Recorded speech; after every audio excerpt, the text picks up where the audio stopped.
이전에 주신 하나님 말씀은 신약 히브리서입니다. 히브리서 신약 357면의 말씀입니다. 히브리서 5장 1절에서 제 10절까지 보겠습니다. 신약 357면 히브리서 5장 1절에서 10절입니다. 우리 한 절씩 나누어서 교도하겠습니다.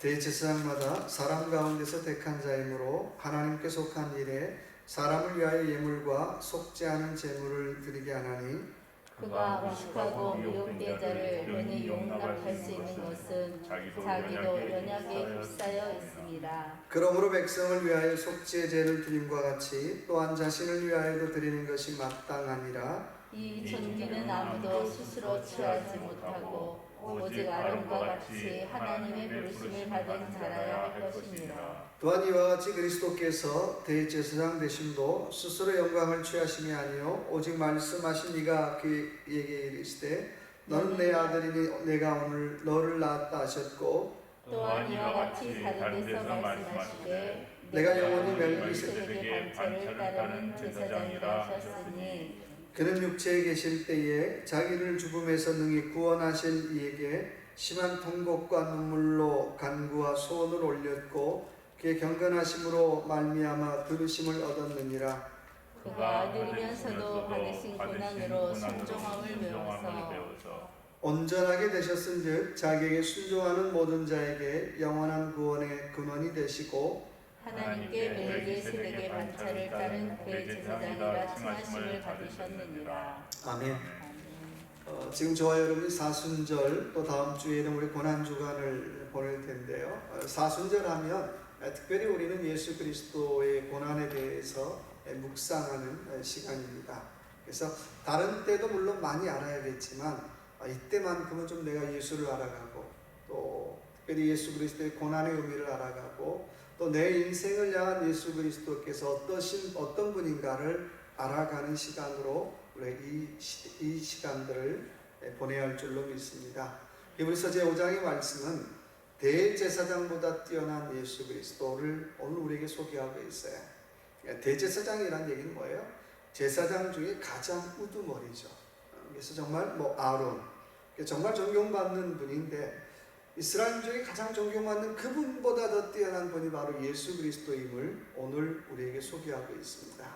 자, 한번 그 내용 같이 한번 들어가 볼까요? 1절에 보니까요, 대제사장의 자격이 나옵니다. 이렇게 말씀하고 있어요. 대제사장마다 사람 가운데서 택한 자이므로 하나님께 속한 일에 사람을 위하여 예물과 속지 않은 제사를 드리게 하나니. 첫 번째 자격이 이런 자격이 나오죠. 어디서 취했다고요? 사람 가운데서 뽑았다라고 말씀하고 있어요. 특별히 어떤 사람인가요? 레위 사람이겠죠. 레위 지파. 레위 지파 사람 중에서 뽑은 사람, 제사장 중에 또 대제사장으로 뽑았다는 거예요. 정말 영광스럽고 가문의 영광이죠. 그런데요, 뒤에 보니까 사람 가운데서 취하였다라고 표현하고 있어요. 도대체 그 얘기가 뭘까요? 오늘 2절의 말씀 보니까 그가 무식하고 미혹된 자를 능히 용납할 수 있는 것은 자기도 어떻게 해요? 연약에 휩싸여 있으니라 라고 말씀하고 있어요. 대제사장을 사람 가운데서 뽑았다라는 얘기는 이런 거예요. 나도 연약하다는 거예요. 자기도 연약하다는 거예요. 자기도 부족하다는 거예요. 2절의 말씀 보니까 무식하고 미혹한 사람을 능히 용납할 수 있는 것은 나도 약하다는 거예요. 내가 약한 존재이고 내가 부족한 존재임에도 불구하고 뽑힘받은 사람임을 잊지 말라고 하는 것입니다. 그렇잖아요. 내가 연약하기 때문에 무식한 사람, 내가 연약하기 때문에 좀 약한 사람을 내가 능히 용납할 수 있다는 거예요. 용납이란 단어는 참 재밌는 단어죠. 다른 사람들을 어떻게 해요? 생각한다라는 뜻을 가지고 있어요. 굉장히 귀한 뜻이에요. 내 기분보다는, 또 내 하고 싶은 것보다 저 사람은 어떻게 생각할까? 저 사람 마음이 어떨까? 저 사람의 처지가 어떨까를 먼저 생각해 주는 것이 바로 용납함이에요. 그래서 제사장은 어떤 사람입니까? 다른 사람을 어떻게 해요? 생각해 주는 사람. 다른 사람의 생각을 용납해 주는 사람이 바로 제사장이라고 하는 것입니다. 그래서 저도 목회를 하지만 목회자가 늘 잊지 말아야 될 것 중에 하나가 뭐냐면 나의 연약함을 잊지 말아야 된다는 거예요. 저도 막 늘 가르치고 막 이런 거 하잖아요. 근데 정작 제 자신 그렇게 못 살잖아요. 내가 얼마나 연약하거든. 정말 연약하거든요. 근데 그런 내 자신의 연약함을 늘 잊지 말고 돌아볼 줄 알아야 된다고 하는 것입니다. 안 그러면 늘 어떻게 해요? 나는 괜찮은데 당신만 문제야라고 하는 그런 착각들 할 수 있어요. 우리 모두가 할 수 있는 일이에요. 그래서 늘 잊지 말아야 될 것은 나는 참 연약한 사람입니다라고 하는 것.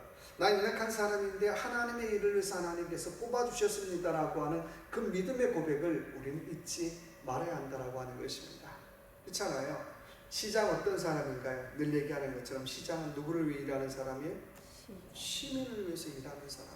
나 시민을 위해서 일하라고 나를 뽑아줬구나. 동장은 동민을 위해서 일하라고 나 뽑아줬구나. 이거 잊어버리면 안 되는 거예요.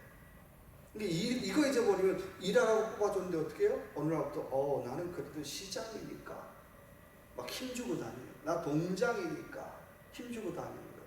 기껏 일하라고 뽑아줬는데 오늘 하나님께서 제사장을 또 대제사장을 뽑은 이유가 뭡니까? 다른 거 아니죠. 뭐 하라고요? 하나님의 일을 하라고 뽑았다는 거예요. 근데 그 일하는 사람의 마음은 늘 어떻게 해요? 용납하는 마음을 가져야 된다는 거예요. 내가 용납해야지가 아니라 어떻게 해요? 대제사장 자체가 어떻게 해요? 너무너무 약한 사람이기 때문에, 목회자가 너무너무 약한 사람이기 때문에 늘 어떻게 용납하는 마음을 가져야 한다라고 말씀하고 있습니다. 물론 목회자뿐만 아니겠죠. 우리 모두도 마찬가지잖아요. 나는 이렇게 하면 당신 것도 못해가 아니라 늘 용납하는 마음 갖는 게 참 중요하죠. 또 하나는 1절의 말씀 보니까요. 자, 그가 대지상마다 사람 가운데 택한 자이므로 어떻게 해요? 하나님께 속한 일에 사람을 위하여 예물과 속지 않은 제사를 드리게 하나니. 자, 근데 그 사람, 물론 하나님이 불렀죠. 근데 뭘 위해 불렀습니까? 하나님을 위하여 어떻게 해요? 속한 일을 위하여 부르셨다라고 하는 것입니다. 제사장 어떤 사람입니까? 하나님의 일하라고 부른 사람이에요. 하나님께 속한 일을 하라고 부른 사람이에요. 우리가 그걸 물어봐야죠. 과연 이 일이 하나님께 속한 일입니까? 아니면 나의 욕심에 속한 일입니까? 물어봐야 되겠잖아요. 나의 욕심에 속한 일을 자꾸 하나님에 속한 일입니다라고 포장해서도 안 돼요. 정말 귀한 성도는 하나님께 속한 일을 잘 보는 사람, 또 그 일을 잘하는 사람은 참 귀한 분이에요. 근데 좀 믿음이 약하다는 건 자꾸 어떻게 해요? 내 욕심에 속한 것만 잘 봐요. 이거 하면 내가 좀 이익이 되겠는걸? 이거 하면 내가 좀 괜찮겠는걸? 그런 것만 잘 보는 사람이 있어요. 근데 우리는 하나님께 속한 일을 잘 보는 사람은 물론 그것도 보지만 과연 이게 하나님께 속한 일인가? 하나님 기뻐하는 일인가를 먼저 보는 사람. 그런 하나님의 일을 잘하는 사람은 중요한 것이 바로 우리가 늘 얘기하는 것처럼 부르심이라는 거예요. 걸림 받았습니까? 부르심 받았습니까? 신학교 가면 제일 많이 하는 인터뷰가 그거예요. 첫 번째도 두 번째도 세 번째도 똑같은 얘기예요. 공부를 얼마나 잘합니까? 영어를 얼마나 잘합니까? 그런 거 안 물어봐요. 부르심이 있습니까? 콜링 받았습니까? 콜링 받았습니까? 오늘 4절의 말씀 보니까 이 종기는 아무도 스스로 취하지 못하고 오직 아론과 같이 어떻게 해요? 누구예요? 하나님의 부르심을 받은 자라야 할 것입니다. 얼마나 중요한 거예요. 왜 그 사람이 존귀합니까? 여기다 머리에 관 써서 존귀한 게 아니라 뭐 때문에 존귀한 거예요? 하나님의 부르심을 받았기 때문에 존귀하다는 거예요. 성도가 왜 존귀합니까? 저 사람 찌질이 가난한데 왜 존귀합니까? 하나님의 부르심을 받았기 때문에 존귀합니다. 가난한 것하고 상관없고 건강하고 상관없고 어떻게 형편과 조건이 상관없어요. 중요한 건 하나님 앞에 부르심을 받았느냐는 거예요. 첫째 중요한 거죠. 목회자도 마찬가지죠. 하나님 앞에 콜링 있느냐, 콜링 받았느냐가 정말 중요한 거예요. 그거 안 받으면 어떻게 해요? 안 되잖아요. 그래서 제가 무슨 일을 하든지 간에 3-4번은 기도하라고 얘기하잖아요. 이유는 뭐냐면 정말 3-4번 기도할 때 그 일이 정말 하나님 원하는 일인가, 하나님의 일인가라고 하는 확신을 가질 수 있겠죠. 한 번 가지고 일하지 말라는 거예요. 묻고 또 물어보고 그리고 어떻게 좀 기다리면서 그 일이 정말 하나님께서 원하시는 일인가를 끊임없이 물어보라고 하는 것입니다. 우리가 잘 아는 사울 왕의 실수가 뭡니까? 다른 거 아니죠. 블레셋과의 전투할 때 점점점 이스라엘이 밀리기 시작해요. 그때 사무엘 선지자가 오기로 했는데 안 오는 거예요. 그래서 어떻게 자기가 대신 제사 다 드리고 다 해버리는 거예요. 그러니까 왜 이렇게 했습니까? 아, 당신이 늦어서 내가 했잖아요. 그런 거잖아요. 기다리지 못한 거예요. 오늘 4절의 말씀 보니까 하나님의 부르심을 입은 자. 저와 여러분이 열심히 하는 노력, 열정 다 좋아요. 근데 그보다 더 중요한 것이 있다면 바로 부르심에 대한 콜링이에요. 성도는 다른 거 다 좀 못하더라도 첫째 부르심에 대한 콜링만은 확실해야 돼요. 그렇지 않겠어요? 그래서 우리는 세 가지 콜링이 있어야 되겠죠. 첫째는 부르심에 대한, 구원에 대한 콜링이 있어야 되겠죠. 나 정말 하나님의 백성이 하나님의 사람이야라고 하는 구원에 대한 부르심이 분명해야 돼요. 그렇죠. 뭐 일 잘하고 못하고는 그 다음 문제라는 거예요. 구원에 대한 부르심도 없고 어떻게 열심히 일하면 그 사람은 교인은 될 수 있어요. 종교인은 될 수 있겠죠. 근데 하나님의 사람은 될 수가 없더라는 거예요. 그러니까 얼마나 힘들겠어요. 아, 성도도 아닌데 어떻게 해요? 그냥 교회 교인 노릇하려고 얼마나 힘들겠어요.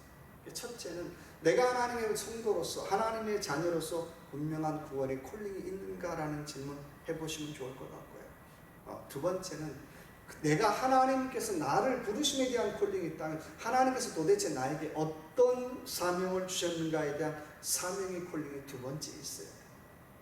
그렇잖아요. 와, 내가 하나님이 나를 불렀네. 왜 불렀어요?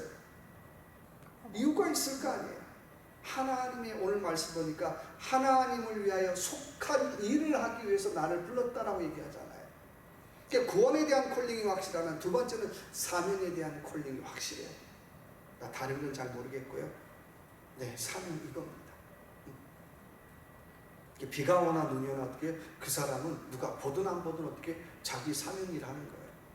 근데 그 사명 없으면 누가 볼 때는 열심히 하고 어떻게 안 볼 때는 어떻게 안 볼 때는 어떻게 농땡이 부리고 그런 거예요. 그건 사명 아닌 거죠. 이거는 자기 사명에 대한 콜링이 확실하기 때문에. 자, 부르심에 대한 콜링, 구원에 대한 콜링이 있고요. 사명에 대한 콜링이 있어서 세 번째는 자기 직분에 대한 콜링이 있어야 돼요. 그래서 하나님께서 어떻게 해요? 내게 집사로, 내게 권사로, 내게 장로로, 내게 목사로 주셨다라고 하는 직분에 대한 콜링이 있어요. 가끔 제가 장로 안수식이나 그 집사 안수식에 가서 이제 권면하잖아요. 끝나고 집사님, 장로님 어떻게 장로님이 되셨어요? 그러면 꼭 이렇게 얘기해요. 할 사람이 없어서 제가 했어요. 그럼 제가 그냥 다 어떻게 해요? 무효시키고 싶은 생각이 막 너무너무 많은 거예요. 할 사람이에요. 물론 표현을 그렇게 한 건지는 몰라요. 겸손하게. 근데 할 사람이 없어 시킨 거 아니라는 거예요. 그렇지 않겠어요? 정말 구원에 대한 콜링이 있고 사명에 대한 콜링이 있다면 오늘 하나님께서 내 직분에 대한 콜링이 있어야 되잖아요. 하나님께서 왜 나를 장로로, 왜 나를 집사로, 왜 나를 권사로 세우셨는가? 할 사람이 없어서 그냥 한 거예요. 아니라는 거예요. 세울 때는 분명히 이유가 있다는 거예요. 그렇지 않겠어요? 하나님께서 나를 이 직분 주실 때는 직분에 대한 값을 내가 치러야 돼. 감당을 해야 돼요. 하나님이 저 목사 세웠는데 어떻게 목사가 무슨 농땡이나 부리고 그냥 대충 막 이렇게 한다고 생각해 보세요. 어떻게 날마다 어떻게 쟤는 아니야. 그러지 않겠어요? 그래서 우리가 이 스텝이 중요한 거예요. 첫째는 내가 구원에 대한 콜링이 있는가? 내가 두 번째 스텝 2, 내가 사명에 대한 콜링이 있는가? 스텝 3, 내가 직분에 대한 콜링이 있는가? 내가 직분을 가지고 일하다가 흔들리면 다시 어떻게 해요? 스텝 1으로 거꾸로 돌아가야 돼요. 내가 정말 구원에 대한 감격이 있는가? 부르심에 대한 콜링이 있는가? 하나님 아버지의 자녀에 대한 감격이 있는가를 늘 점검하고 또 점검해야 되는 거죠. 그 점검이 확실하면 스텝 2, 스텝 3도 또 넘어가는 거예요. 또 다시 어떻게 해요? 안 되면 또 원가는 거죠. 그렇잖아요. 그러니까 이거 베이스가 흔들리면 두 번째, 세 번째는 날마다 흔들려요. 사람들이 박수 쳐주면 하려고 그러고요. 안 박수 쳐주면 어떻게 나 시험 들었어, 시험 먹었어 그러고 다니는 거예요. 첫 번째, 첫 단추가 잘못됐으니까. 그래서 여러분 다른 건 몰라도요. 내가 하나님의 자녀된 콜링은 있어야 된다. 구원의 감격은 있어야 된다는 거예요. 내가 살아가는 삶이 잘 살고 못 살고 다 뭐 일단 접어두고 내가 하나님 자녀된 구원에 대한 감격과 콜링을 갖고 살아갈 수 있는 저와 여러분의 삶이 되시길 주님의 이름으로 축원합니다. 인도 선교의 아버지인 윌리엄 캐리 얘기입니다. 그가 선교사로서 많은 일들을 했죠. 수많은 후배 선교사들이 와서 물어봐요. 캐리 선교사님 어떻게 살겠습니까? 내가 내 사역을 되돌아보니까 3번 정도 살해 위협을 당했다는 거예요. 기껏 선교센터 지어놓으면 불질러서 다 타버리고, 날마다 그런 어려움 속에서 선교 일을 했다는 거예요. 후배 선교사가 물어봐요. 선교사님 어떻게 그 어려운 걸 어떻게 감당할 수 있었습니까? 그래? 궁금해? 자기 집으로 불렀어요. 그리고 저 한쪽 귀퉁이를 가르쳐. 저 자리가 어떤 자리입니까? 힘들 때마다 내가 하나님 앞에 나아갔던 내 예배의 자리야 라고 얘기해 줬다는 거예요. 날마다 힘든 일이 있을 때마다 계속해서 하나님 앞에 하나님이 나를 불렀지. 하나님이 나를 구원받은 백성으로 불렀고, 하나님이 나를 사명자로 불렀고, 하나님이 나를 선교사로 직분자로 불렀다라고 하는 그 마음, 그 고백을 다시 그 자리에 가서 되새겼대요. 그렇게 해서 40년 선교 사역을 마칠 수 있었다라고 하는 고백을 했습니다. 여러분, 다른 건 몰라도요, 이 원스텝, 내가 정말 집사입니다, 목사입니다, 이거 다 내려놓고요, 정말 내가 하나님 앞에 구원받은 백성인가, 내가 주님 앞에 구원의 콜링이 있는가, 내가 정말 이 시간에 꼭 죽고 안 죽고 그런 걸 떠나서 내가 이 시간에도 내가 하나님의 자녀된, 내 삶이 어렵고 힘들지만 하나님의 자녀된 감격이 있는가, 내가 저녁에 누울 때도 정말 하나님 품에 내가 지금 이대로 가도 좋지라고 하는 그런 믿음의 고백이 있는가라고 하는 질문 해보시면 좋을 것 같아요. 그리고 3번째는 우리 5절의 말씀 볼까요? 또한 이와 같이 그리스도께서 대제사장 되심도 스스로 영광을 취하심이 아니요 오직 말씀하십니까 그에게 이르시되 너는 내 아들이니 내가 오늘 너를 낳았다 하셨고 라고 말씀하고 있어요. 자, 3번째는 그리스도께서 뭐라고요? 대제사장이시다. 근데 그분 어떤 분이십니까? 8절 보니까 이렇게 말씀하고 있어요. 자, 그가 아들이면서도 어떻게 해요? 받으신 고난으로 순종함을 배워서라고 말씀하고 있어요. 자, 하나님의 아들이 이 땅에 오셨는데요, 똑같이 우리처럼 어떻게 해요? 고난당했다는 거예요. 고통당했다는 거예요. 그런 거죠. 야, 내가 네 처지 알아. 네 형편 알아. 네 고생하는 거 알아. 너 약한 것도 알아. 네 상처도 알아. 너 실패도 알아. 그 얘기해야 되잖아. 그러니까 우리의 고난과 우리의 고통을 모르는 분이 아니란 말이야. 내가 다 알아. 진짜 알아. 그런 분이 우리에게 어떻게 해요? 수고하고 무거운 짐진 자들아 다 내게로 오라. 내가 너희를 어떻게 해요? 쉬게 하리라고 말씀합니다. 그러니까 모르는 분이 아니고 내가 네 고난당하는 것도 알고 네 힘든 것도 알고 네 어려움도 알아. 그런데 그런 어려움 중에 있는 우리들에게 어떻게 해요? 내게로 오라고 초청하고 계시더라는 거예요. 그리고 어떻게 해요? 늘 우리와 함께 하신다는 거예요. 여러분, 신앙의 절정은 늘 얘기하는 것처럼 임마누엘에서 아멘까지. 임마누엘이 뭡니까? 하나님이 어떻게 해요? 나와 함께 하신다. 하나님. 세상에 겁없는 사람이 이런 사람이죠. 뭐 총알이 날아다니고 쌩 난리가 나도 어떻게 해요? 정말 임마누엘의 고백이 있다면 그래, 지금 여기 하나님이 함께 하시지. 그럼 그곳에서 어떻게 해요? 하나님의 평안을 누리는 거예요. 그렇죠? 근데 세상이 다 조용해도 하나님이 함께 하신다는 마음이 없으면 어떻게 해요? 아무리 조용한 방에 있어도 어떻게 해요? 늘 불안, 늘 뭔가 쫓기죠. 늘 두려워요. 이건 다른 거 아니에요. 하나님이 함께 하신다는 고백이 없습니다. 신앙의 절정은 내가 언제 어디라도 가더라도 하나님 나와 함께 하시지. 설령 그곳이 전쟁터라 할지라도 어디를 가든지 간에 하나님이 함께 하신다는 고백이 있으면 그곳은 어떻게 해요? 세상에 가장 평안을 맛보는 것입니다. 바로 그런 사람이 고백하는 게 뭐예요? 아멘, 아멘. 네, 그렇게 될 줄로 믿습니다. 그렇게 될 줄로 믿습니다. 이렇게 살아가는 사람은 하나님이 어떻게 해요? 그 사람을 바꾸세요. 우리 날마다 기도하잖아요. 하나님 그 인간 좀 바꿔주세요. 교회도 바꿔주시고 그 목사도 바꿔주시고 바꿔주세요. 근데 하나님 그렇게 일 안 하세요. 첫 번째 누구 바꿉니까? 에라이, 이놈아 니부터 바뀌어라. 이거 어떻게 나부터 바꿉니다. 나부터. 환경 그 다음에 바꾼다는 거예요.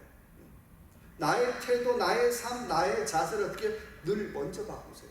우리는 어떻게 그거 생각하지 않고 어떻게 하나님 그 인간 좀 바꿔주세요. 물론 그런 경우도 가끔 있지만 주로 하나님은 어떻게 아니야 네가 좀 바꿔야 돼. 네 태도가 좀 바뀌었으면 좋겠어. 네 생각이 좀 바뀌었으면 좋겠어. 나를 어떻게 해요? 고쳐서 사용하시더래요. 자, 그런 예수님. 자, 10절 계속 볼까요? 10절 보겠습니다. 자, 하나님께 멜기세덱의 반차를 따라 다른 대제사장이라 칭함을 받으셨느니라 라고 말씀하고 있어요. 자, 예수님 어떤 분이십니까? 누구를 따라서요? 멜기세덱의 반차를 쫓는 대제사장이 됐다는 거예요. 멜기세덱 어떤 분입니까? 7장에 보면 멜기세덱이 뒤에 나오는데요. 태어난 적도 없고 아버지와 어머니도 안 계시고 만왕의 왕이래요. 그런 분이에요. 자, 그런 멜기세덱이 자 9절 보니까요. 온전하게 되셨은즉 자기에게 순종하는 모든 자에게 영원한 구원의 근원이 되시고 라고 말씀하고 있어요. 이 얘기는 뭡니까? 대제사장의 역할을 온전히 하셨다는 거예요.